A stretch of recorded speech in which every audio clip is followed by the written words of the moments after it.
మా latest videos కోసం మా ఈ తెలుగు న్యూస్ ఛానల్ సబ్స్క్రైబ్ చేసి గంట సింబల్ యాక్టివేట్ చేసుకోండి. గోవును లక్ష్మీదేవి స్వరూపం అంటారు.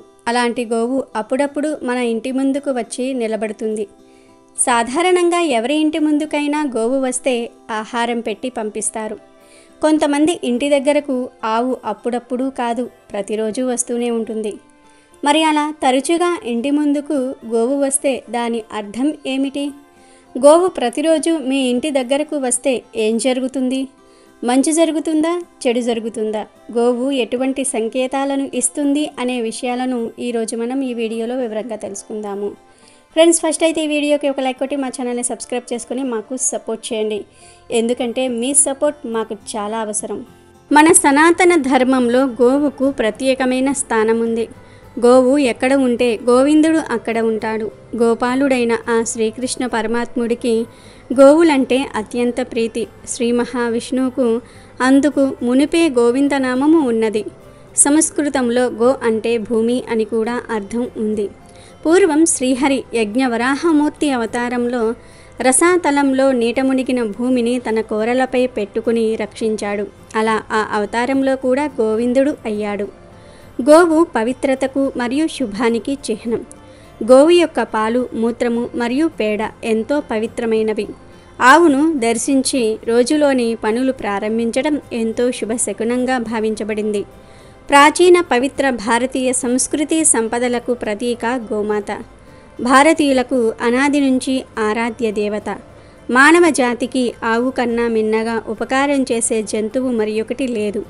గోవు పాదాలలో పితృదేవతలు, గొలుసులలో తులసీ దళములు, కాళ్ళల్లో సమస్త పర్వతాలు, మారుతి తదితరులు ఉన్నారు.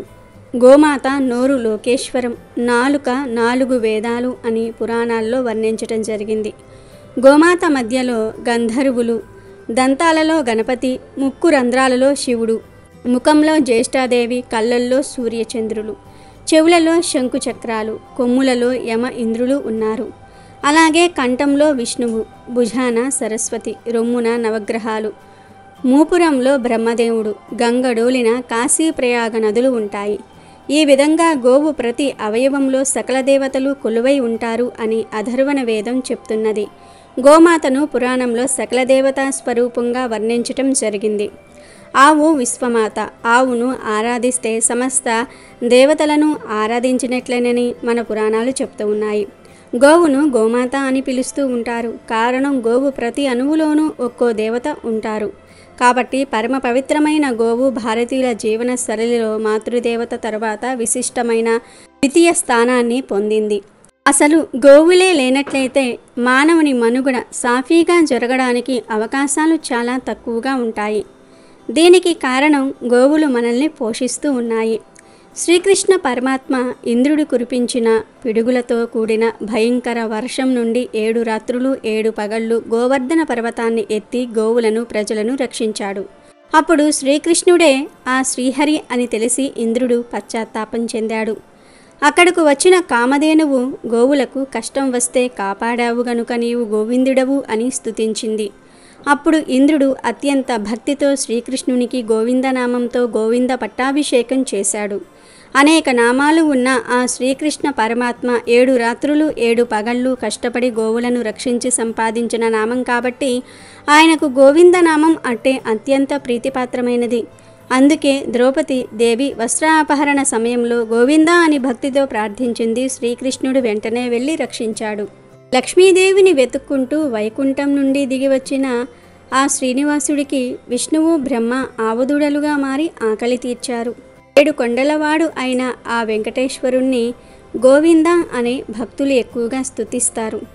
శ్రీహరికి ఇంత ప్రీతిపాత్రమైన గోవులో త్రిమూర్తులతో సహా సకల దేవతలు నివసిస్తూ ఉంటారు. ఏ యజ్ఞకార్యం ప్రారంభించాలన్నా ఆవు పేడతో యజ్ఞశాలను శుద్ధి చేయాలి. ఆవు నెయ్యి లేకుండా యజ్ఞం జరగదు. ఆవు పాలు లేకుండా భగవంతునికి అభిషేకం జరగదు. ఆవు నేతితో పెట్టే దీపం అత్యంత శ్రేష్టమైనది. ఆవు పాలతో నేతితో చేసే నైవేద్యం భగవంతునికి అత్యంత శ్రేష్టమైనది. నూతన గృహప్రవేశ సమయంలో ఇంట్లో గోమాతను పూజిస్తే ఆ ఇంటిలో ఏదైనా దోషాలు ఉంటే తొలగిపోతాయి. ప్రతిరోజు భక్తితో గోసేవ చేస్తే జాతక దోషాలు కూడా తొలగిపోతాయి, సిరి సంపదలు కలుగుతాయి. గోదానం సర్వోత్కృష్టమైన దానం. ఎవరైతే గోదానం చేస్తారో వారు గోవు శరీరంలో ఎన్ని వేల రోమానులు ఉంటాయో అన్ని వేల సంవత్సరాలు స్వర్గలోకంలో నివాసం చేస్తారని పురాణాలు చెప్తూ ఉన్నాయి. ఆవు పుట్టుక గురించి శతపథ బ్రహ్మాండంలో ఉంది. దక్ష ప్రజాపతి ప్రాణి సృష్టి చేసిన పిమ్మట కొంచెము అమృతమును త్రాగారు. త్రాగిన తరువాత ఆయన ఎంతో సంతృప్తి చెందారు. ఆ సమయంలో వారి శ్వాస ద్వారా సుగంధము వెలువడి అంతటా ప్రసరించినది. ఆ శ్వాస నుండి ఒక ఆవు జన్మించినది. సుగంధము ద్వారా జన్మించుట వలన దక్ష ప్రజాపతి దానికి సురభి అని పేరు పెట్టారు. సురభి నుండి అనేక ఆవులు జన్మించాయి. అందుకనే సురభిని గో వంశమునకు మాతగా జననిగా పరిగణిస్తారు. ఒక గోవు తన జీవిత కాలంలో సగటున 25,000 మందికి ఆకలి తీరుస్తుందని చెప్తూ గోవును వధిస్తే ఆ రాజ్యంలో అరాచకం పెరిగి ప్రజలు నశిస్తారని పెద్దలు చెప్పారు.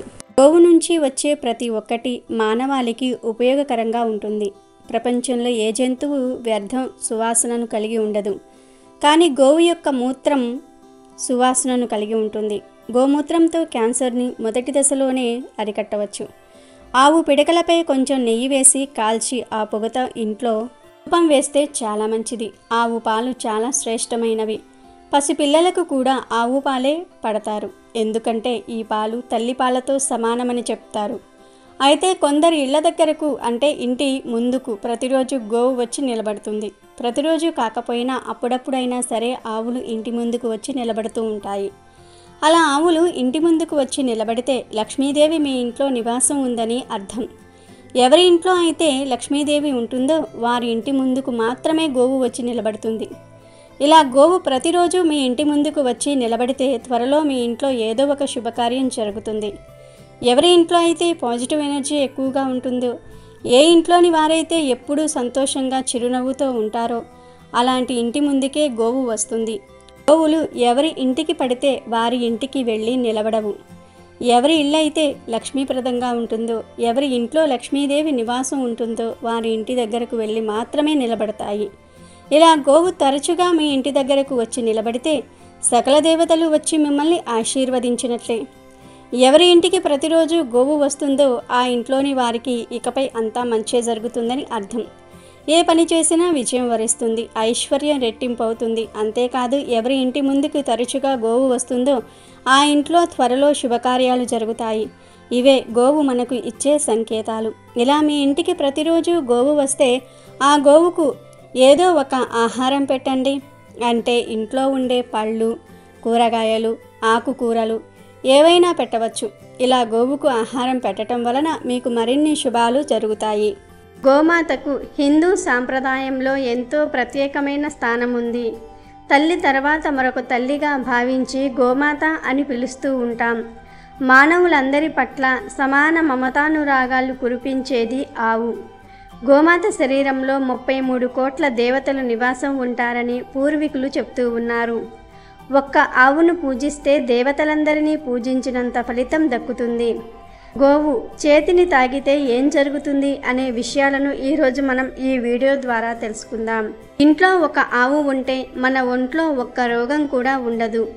వైద్య శాస్త్రానికి అర్థం కాని రోగాలను సైతం తన మూత్రంతో తరిమికొట్టే శక్తి గోమాతకు మాత్రమే ఉంది. ఆక్సిజన్ పీల్చుకొని మళ్ళీ ఆక్సిజన్ను వదిలే శక్తి గోమాతకు మాత్రమే ఉంది. గోమూత్రం ప్రపంచంలోనే సర్వోత్తమమైన కీటకనాశిని. ఇళ్లను వాకిళ్లను పేడతో అలికితే ఎంతో మంచి జరుగుతుందని పెద్దలు చెప్తూ ఉంటారు. 1 తులం నెయ్యితో యజ్ఞం చేస్తే 1 టన్ను ఆక్సిజన్ ఉత్పత్తి అవుతుంది. ముఖ్యంగా గోవు గరళాన్ని అంటే విషాన్ని మింగినా సరే అమృత ధారలనే కురిపిస్తూ ఉంటుంది. అటువంటి గోవును మన పెద్దలు ఖచ్చితంగా ఇంట్లో పెంచుకునేవారు. ఇంట్లో పెంచిన గోవు తన నాలుకతో యజమాని చేతిని తాకితే ఏం జరుగుతుంది అనే విషయాన్ని ఈరోజు మనం క్లుప్తంగా తెలుసుకుందాం.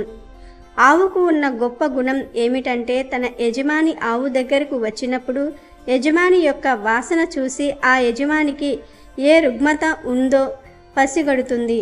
ఒకవేళ శరీరంలో రుగ్మత అంటే రోగం ఉంటే అరచేతిని నాకుతుంది.